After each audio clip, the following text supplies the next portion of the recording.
Daily لبیک کے ساتھ میں ہوں آپ کا اینکر پرسن خواجہ شاہد، اور آپ دیکھ رہے ہیں ڈیلی لبیک ٹی وی۔ تو کچھ ڈیولپمنٹ ہوئی ہیں جناب۔ خان صاحب تو چل رہے ہیں، آج انہوں نے گجرانوالہ پہنچنا تھا، تو اس سے پہلے جناب دو یعنی مواد واقعہ ہو گئی ہیں۔ ایک تو جناب جو خاتون صحافی تھی جناب چینل 5 میں جو کام کرتی تھیں، تو جناب وہ ایک ان کے کنٹینر کے نیچے آ کے کچلی گئیں۔ دوسرا معاملہ یہ تھا کہ ایک پولیس والا تھا جو حرکت قلب بند ہونے کی وجہ سے شہید ہو گیا۔ تو ظاہر ڈیوٹی کر رہے تھے، ڈیوٹی کے دوران تھے بیچارے، اپنی ڈیوٹی انجام دے رہے تھے، تو اللہ پاک ان کی مغفرت و بخشش فرمائے۔ بہرحال یہ ہے کہ کچھ ٹویٹس ہیں، خبریں ہیں جناب کہ ارشد شریف کی موت پہ سیاسی طوفان اٹھانے والی پارٹی نے کنٹینر کے نیچے 4 بچوں کی ماں ایک خاتون صحافی کچل ڈالی ہے۔ اب نہ کوئی سوگ ہوگا اور نہ ماتم، نہ یہ خبر کوئی طوفان لائے گی۔ اس خاتون کے بچوں کو کون حساب دے گا؟ یعنی مختلف لوگوں نے مختلف انداز میں اپنی ٹویٹ کرنی ہوتی ہیں۔ یہ تھا کہ پہلے ارشد شریف کا قتل اور اب صدف نعیم کا قتل، یہ سب کیا ہو رہا ہے؟ کون ہے صحافیوں کا دشمن؟ جی ہاں، صحافیوں پر اپنے 3.5 سالہ دور میں پابندی لگانے والی پی ٹی آئی ہی صحافیوں کی جان کی دشمن ہے، جو اب اقتدار کے خاتمے کے بعد ان کے قتل کے لیے کمر بستہ ہو گئی ہے۔ یعنی آپ نے خان صاحب کا دور بھی دیکھا ہوگا، تب بھی صحافت اور جو ان کے خلاف سچ بولتے تھے تو ان کی زبانیں یعنی کہ بند کر دی جاتی تھیں۔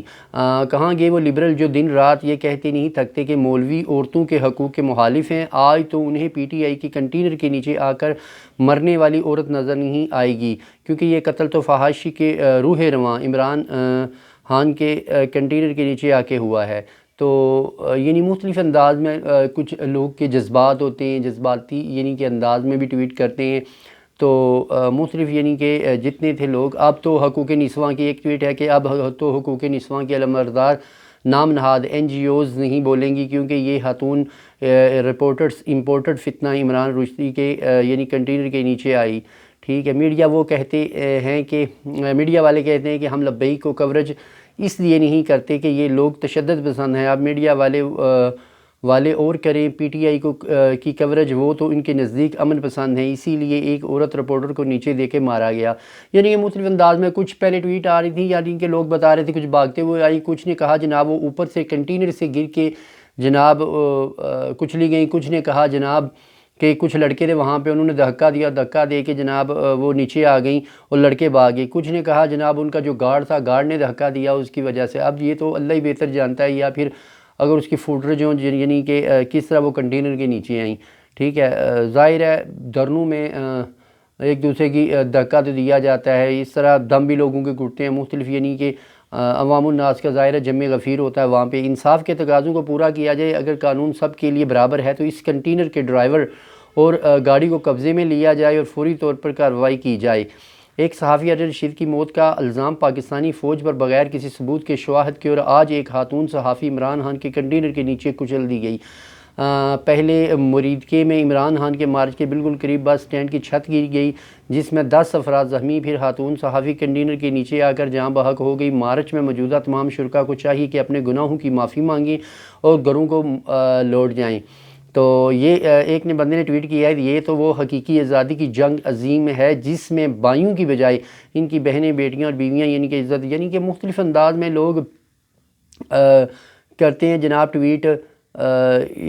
یعنی کہ رات کو تھا کہ رات اعلان ہوا تھا کہ صبح مریدکے سے لانگ مارچ چلے گا، چونکہ عوام آئی نہیں تو اب لانگ مارچ کا موقع سے نکلے گا۔ اگر وہاں بھی عوام نہ آئی تو گجرانوالہ، وہاں بھی عوام نہ پہنچی تو وزیر آباد بڑھ گیا لانگ مارچ۔ یعنی کہ آپ دیکھ لیں کہ ایسی ٹویٹس بھی ہوتی ہیں جو پڑھنے کے قابل نہیں ہوتی۔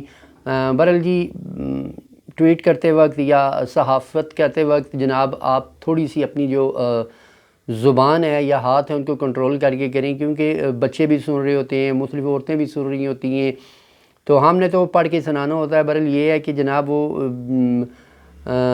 سب کچھ یعنی کہ ہمارے سر پڑتا ہے جناب انہوں نے کیا ہے۔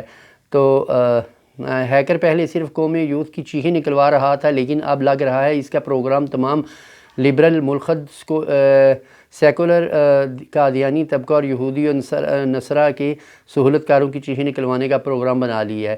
ارشد شریف کی موت پر سیاسی طوفان اٹھانے والی پارٹی کنٹینر کے نیچے 4 بچوں کی ماں ایک خاتون صحافی کچل ڈالی ہے، اب نہ کوئی سوگ ہوگا نہ ماتم۔ یعنی کہ آپ مختلف دیکھ لیں کہ مختلف لوگوں نے اپنی رائے پیش کی ہے جناب اس میں کہ کیا معاملات تھے۔ تو برل جناب جو بھی ہے جیسے کنٹینر پہ چڑھ کے فوج کو للکارا جا رہا ہے، پہلے میر جعفر اور صادق کیونکہ وہ ظاہر والی بات ہے کہ ان کی نیپیاں چینج کرتے تھے، تو اب پورا پروٹوکول ان کو دیا جا رہا ہے۔ وزیر اعلیٰ پنجاب کا جناب جو شخص جس شخص کی وجہ سے یہ دیکھیں کہ انڈین چینلز بہت خوش ہیں، انڈین جرنیل بہت خوش ہیں، وہ جناب کہہ رہے ہیں کہ اگر 10 سال انہیں حکومت مل جائے تو ہمیں پاکستان سے جنگ کرنے کی ضرورت نہیں۔ بہرحال آپ دیکھیں کہ یہ فتنہ کتنا بڑا پاکستان پہ ایک مسلط کیا گیا کہ جب چائنا کی انویسٹمنٹ آتی ہے تو یہ جناب اسلام آباد پہ کنٹینر پہ چڑھ کے جاتے ہیں مولانا صاحب کو لے کے۔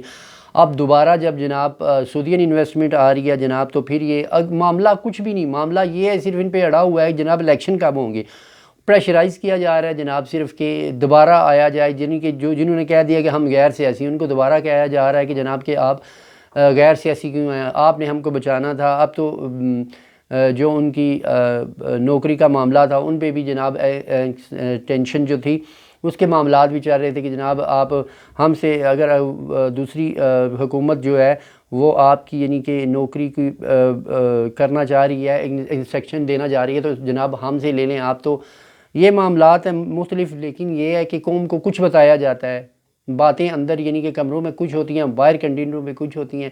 بہرحال یہ عوام الناس سے کہا جاتا ہے کہ اپنے بچوں کو بچائیں، تو اللہ معاف کرے کہ جیسی آڈیوز لیک ہوئی ہیں، جو معاملات ہوئے ہیں، تو اللہ نہ کرے کہ میرے ملک پاکستان کے یہ بچے ہمارے ہیں۔ باقی تو ان امپورٹڈ حکومت جتنی بھی ہے یا امپورٹڈ فتنہ جتنا ہے اس کا تو جناب ان کے بچے باہر ہی ہیں، ہمارے بچے ہی مریں گے۔ اسی وجہ کے ساتھ آپ کیا اینکر پرسن وجہ شاید آپ سے اجازت چاہتا ہے۔ السلام علیکم۔